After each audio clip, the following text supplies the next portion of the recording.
බැල්මටම පේනවා නේද මේක අලුත්ම ටයර් එකක් කියලා. මේ බලන්න කොච්චර ලස්සනද කියලා.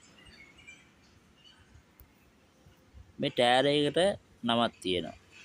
මේ ටයර් එකේ නම තමයි ඩන්ලොප්. මේක මේඩ් ඉන් ජපාන්.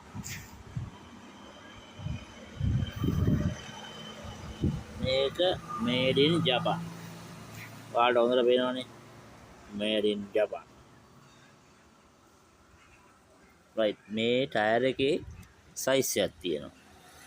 මේ ටයර් එකේ සයිස් එක තමයි 165යි 65යි 14. මේ ටයර් වර්ග දාන්න පුළුවන් කාර් මොඩල් වලට විතරයි. ඒ කියන්නේ වැගන් ආර් අන්න රයිට්. වැගන් ආර් මොඩල් එකට දාන්න පුළුවන් මේ ටයර් මොඩල් එක. ඉතින් යාළුවනේ මේ ටයර් එක බැලුමටම අලුත් වුණාට මේකට තියෙන වර්ෂයක්. ඉතින් අපි වර්ෂේ බලලා තමයි කඩේකින් අපි ගද්දි ටයර් එකක් ගන්න ඕන. දැන් මේක බැලුමටම ඔයාලා හිතන්න 2026 25 ටයර් එකක් කියලා. පේනවනේ කට්ට තියෙනවා.